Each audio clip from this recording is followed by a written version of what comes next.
Alright, so this is the first video of Bake Your Best, a series on cooking and baking various items. Today I'm going to be showing you guys about red velvet cake. Now, red velvet cake obviously gets its name from its color, which is going to be given to by the food coloring. And the dark redness is going to come from 2 tablespoons of regular old cocoa powder. So this is 1 tablespoon already, and this is the 2nd tablespoon. I'm not going to tell in what I prefer, but right now it's Hershey's cocoa, as you can plainly tell. So just basically pour the red food coloring as much as you can into there. Once you're done, all you need to do and just start stirring it until it becomes more of a paste than it is a liquid. And that can take anywhere from 30 seconds, depending on how much red food coloring you're using, like if you're making it in bulk, or if you're just using like a little bit more of a red food coloring or a little bit more of cocoa powder. The amount of food coloring you should be using is 1 fluid ounce, which is one of the small ones you get in the store for about $3. So as you can see, it's kind of stiffening up right now. I'm getting that dark red color that we all know and love from it. But right now, it's a lot more liquidy, so I'm going to add just a little bit more cocoa powder, because some of it's stuck onto the knife. So that should be good for right now. That's just a little bit over 2 tablespoons. You just want it to where it's not going to easily slide out. And it gives you this nice dark color.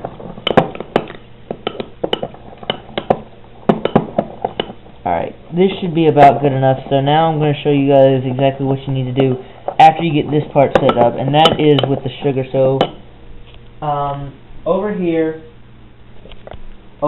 I've got 2 cups of sugar already put in here. What you want to do is take just 1 extra cup of vegetable oil,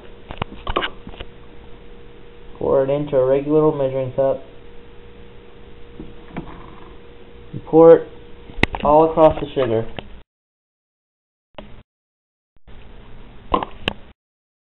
You want to take one of these, which is a cake, and attach it onto the mixing tray, plug in your mixer, and just beat this until it becomes light and fluffy. So when it gets to that stage, I'm going to show you guys. But right now it could take a while since this is on a slow. So what I'm going to do is I'm going to get the rest of the stuff set up so we don't have to take as long, and I'll be back with you guys in about 5 minutes. See, it's kind of clumped together. When I turn it on, it'll kind of stay together but also sink down the sides. That's what you want. So after you get to this stage, you turn off your mixer, and you have 2 eggs, one at a time, and break them into the mixing bowl. Make sure you don't get any of the shell in it, because that's going to end up inside of the cake if you do. But you want to beat them in one at a time so that it's not getting as much. It's getting like evenly distributed both times. So I'll take the 2nd egg, and it'll look really I guess you could say smooth across once you get it to this part. It'll kind of remind you of pudding, in a way. Once you get it to where it looks really like that, you can take that red food dye which you've already used, and what you want to do is you want to take a regular old rubber spatula, open up your thing, take your spoon out, and probably knock a little bit of extra into it.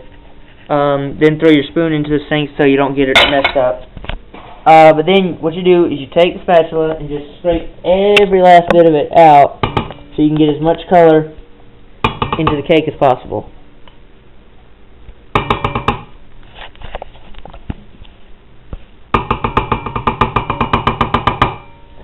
That should be good, I guess. Now, if you see it doing like this, don't worry. It's gonna even out to a lighter color once we add the buttermilk and everything. But that'll be in just a few minutes. I'm gonna let it even out on this, and I'm gonna put some of the eggs back and all that, and I'll be right back with you guys. What I'm about to do is sift 2½ cups of flour, which is exactly what you need for the cake. So basically, just put it in your sifter and just get it all through. And if you don't get everything, slap it on the side a couple times, and it should fall out. And if it doesn't, it won't really make much of a difference. The flour sifting just helps to preserve some of the moisture in the cake when you make it, I think. But next thing I got to do is take this buttermilk and pour out into this thing, add it with a teaspoon of salt, some vanilla extract, vanilla, and a teaspoon. Oh boy, don't tell me I don't have any. Here's one. Alright, so first I'm going to measure out the cup, important of the two. And don't be afraid if your buttermilk sticks to the side. Just use use a spatula or wash off the one you were just using for making the thing. Once you get this stuff into the buttermilk, you're going to want to stir it around. And what I probably should have done is not gotten the vanilla first. So I'm going to bang that off and hope it doesn't stick inside. I really hope it doesn't. I really hope that doesn't screw up the salt for later use. Okay, so I'm going to grab a spoon and stir that around. You only need to stir it around so you can't feel the salt anymore. So once you do that, you're just going to start adding the flour and the buttermilk mixture slowly but surely, mixing it alternatively with each other. And the cake will go from a real liquid to almost like a paste.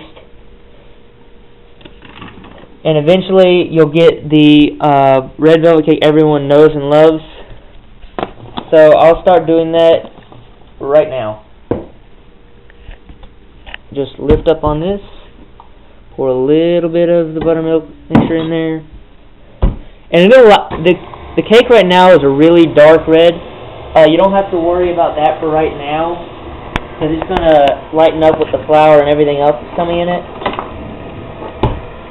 What I'm going to do is I'm going to take a spoon and start scooping the flour into the cake to make it a lot easier on me, because if I don't, the cake will end up just kind of, or like the flour will start sticking to the sides of the mixer, which is really difficult for me to clean off. So I'm just going to spoon it in, mixing it alternately with it. And if you guys think that it's sticking to the side a little too much, you can just give the bowl a couple taps and it'll fall right off. Or you can take a spatula like this one, which is still covered in the red food dye mixture. But you can take a spatula like that and just scoop off the sides. That also works.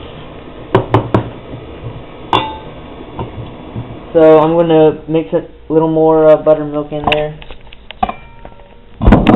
And then after this I'm going to put a lot of the flour in because it's really starting to get soupy. As you can see, it's kind of running on the sides. So let's start scooping about 5 of these in here. 1, 2, 3, 4, 5. That should be enough for what we have left right now. I'll get back to you guys when I get this part done. But once I get to this part, I'm going to before I show you the part about vinegar, I'm going to show you how you need to prep your cake pans. Because red velvet cake by itself is very sticky, and you really don't want it to stick to the pans because it'll break in half. It's happened to me a bunch of times, and trust me, it's no fun to go through the kind of trouble you have to with this, and only to have your cake break right as you're about to eat it. So I'll see you guys when I get the flour done, and then I'll show you about the cake. This is what you need to use for a red velvet cake. It's a cake release.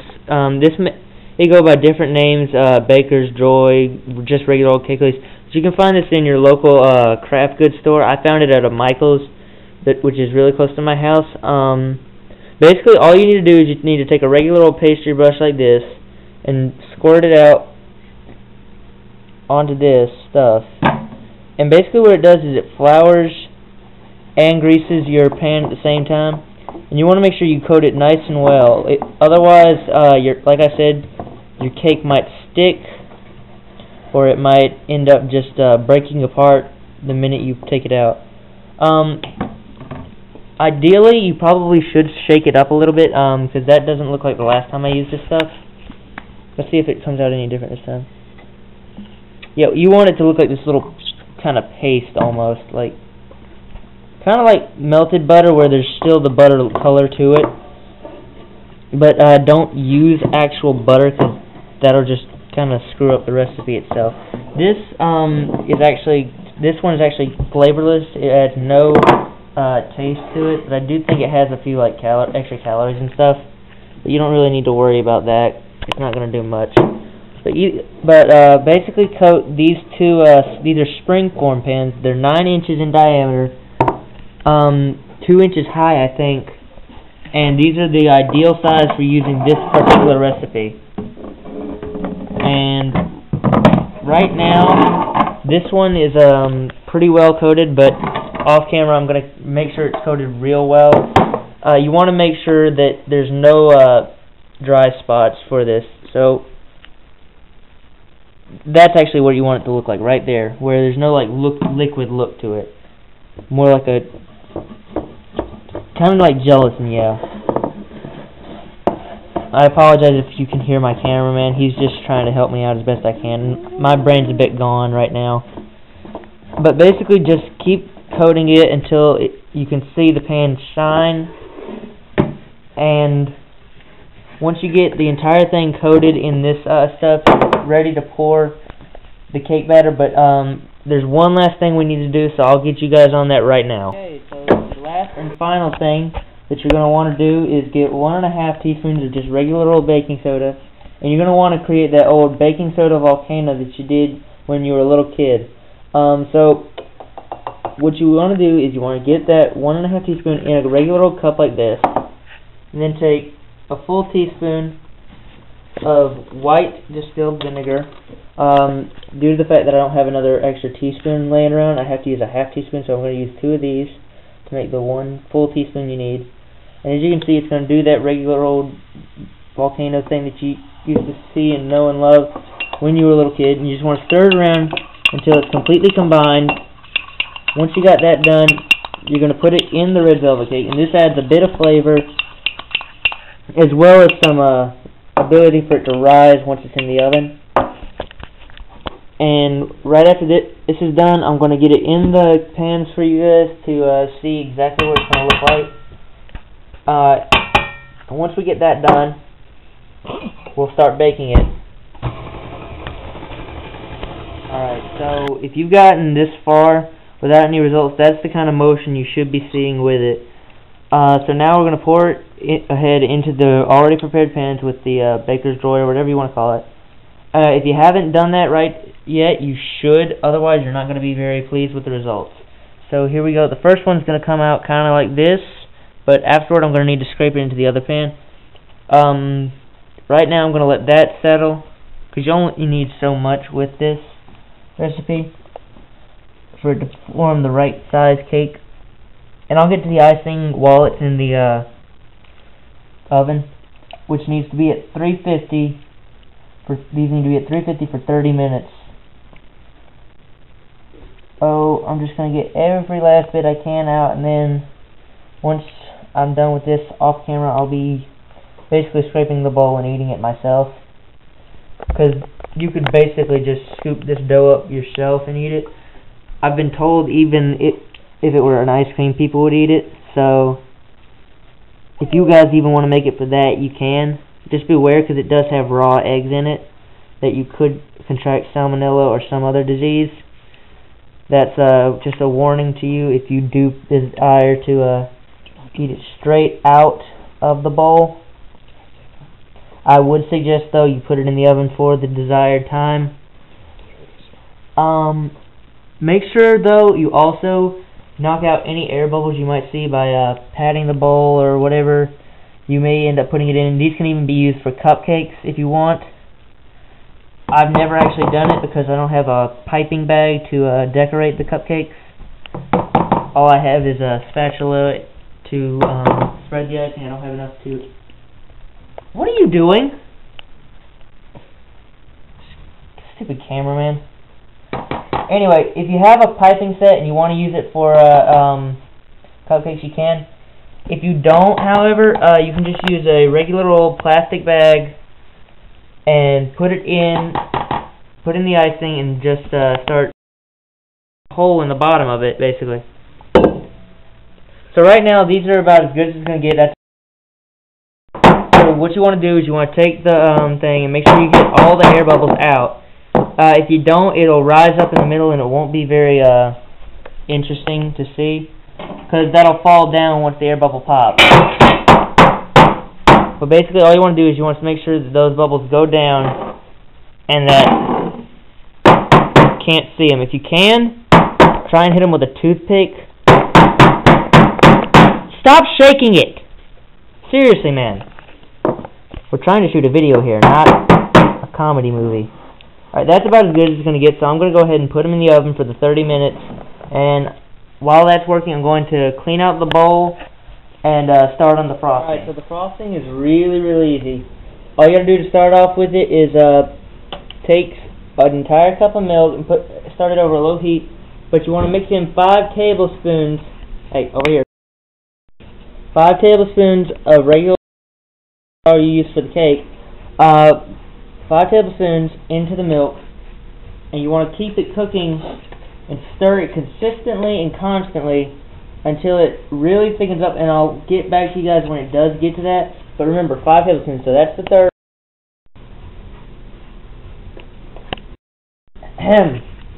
The fourth one, and finally the fifth one. And what this does for the frosting itself, it will actually allow it to thicken up with the butter, the sugar, and all the rest of the stuff I'm going to put in the mixing pan in a second when I show you guys. But right now I'm going to start stirring this. And the cake's almost done. I had to go and get some of the extra stuff from a local store because I had run out of it last night because I was just double testing this recipe before I showed you. And I was just testing the frosting recipe, not the actual cake, because I've been told it tastes a little like Cool Whip. So if you taste comparison test, like to know what it tastes like, it'll kind of like give you that kind of consistency, but it does very well with the red velvet cake. But anyway, I'm just gonna keep stirring this thing until it thickens up. When it gets to that point, I'm gonna show you guys. But right now, I'm gonna start on the actual base of the sweeter part of the frosting, which is the butter, the salt, and of course the vanilla. And I'll get to you guys who say red velvet has a cream cheese in a second, but I gotta work on this, so I'll see you guys in about 5 minutes. Probably the cakes will be out by then, so I'll see you guys when the cakes are out, and then I'll tell you what to do about that. Alright, so now I'm going to leave this sitting for, it's been stirring for a couple minutes, but I'm going to have to do this really fast because the cake's about to get out. Basically, you need 2 sticks of butter, which is equal to a cup. I've left these sitting out for a little bit. And you want it to where it sticks on your hand, kind of like that. This is unsalted butter, by the way. You can use salted butter. It's just going to be the frosting is just going to taste just a little bit different if you do it that way. Don't worry, I have clean hands. Also, I've got to get a cup of sugar in here, so I'm using 1/4 of a cup because we're running kind of low on it. I gotta hurry with this stuff. I really like to be more in depth, but I can't right now because, like I said, the cakes are about to get out. I'll be more in depth about it in the description, I guess. This is 1/2 a cup, 3/4, and finally the last fourth of a cup equal to a full cup. Now I gotta get a teaspoon of vanilla and then I can start with it. And I have yet to wash off the thing I need for it, so there's the teaspoon. And I'm gonna wash off this thing really quick. If you guys want, you can also turn the food coloring red with a little bit of extra food dye, if you have it, or depending on what color, whatever you want it. I prefer to keep it white because it gives it a nice contrast to the red. And crap, I just dropped it in there. Like I said, I'm on a tight schedule right now. So that'll have to do for right now. I'm going to have to ask the cameraman to keep stirring the milk just so it doesn't get screwed up. But basically, I'm going to turn it on for at 1 like that to get it like that. And I'm going to have him keep an eye on that while I get this stuff stirred back. Like I said, if you guys have the time, you can do this, but I would suggest you use at least 2 people without a camera. And if you feel I didn't go over anything, please tell me in the comments below. Right now, I got to get the cakes out, so I'll talk to you guys in a second. Alright, so as you guys can see, the cakes are done, and I'm still stirring over here. But those cakes are going to have to stay like that for a good hour or so before they're cool enough to be icing, have icing put on them. The milk hasn't completely set up yet, but as you can see, it's kind of getting that kind of stuff to it. The little chunks you're seeing, you want to keep stirring it until it's all like that. And what happened was, I was so stuck on getting the butter the way it was right now that I let this sit for way too long. But like I said, you guys want to keep stirring this consistently. If this doesn't work, I'll do another one of the milks if I have to. But basically, you want, after you get this thing to thicken up completely to where you see all that big chunk and stuff to where it's the entire milk itself, you want it to cool down, and then you want to pour it into your butter, sugar, vanilla concoction, and then you want to freeze it up for about maybe 25 minutes before you ice it. And remember, you want to keep the the cakes where they are for about an hour before you end up putting the icing on them. And if they do fall down, don't worry about it. You can just add a little extra icing to make it look like it, and it won't make much of a difference. The one that had the flat bottom, the black one, I'm going to use that as my top one, and the one that had the ridge, that's going to be the bottom one. But I'll get you guys when the icing is finally done, or finally starting to get done. This is just the mid stage, so I'll get back to you guys, and this should take about maybe 5 minutes before it's completely done, and then I'll let it cool, and I'll get to you guys with what it looks like, alright? Alright, so this is what you want, where it doesn't really run down that much. It's cooled down for maybe, I'd say, 10 to 15 minutes, so now I'm going to add it in here. You want to get most of it in there, so it'll really kind of strengthen up and not be liquid or a paste. More of a solid that you can spread around.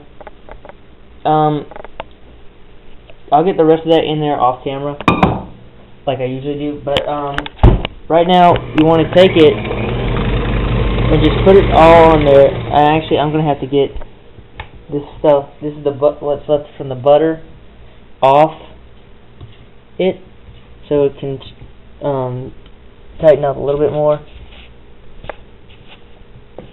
And I hope what you guys are seeing is actually this, not my shirt, so... Well, I mean, the camera was right in my arm, so didn't know.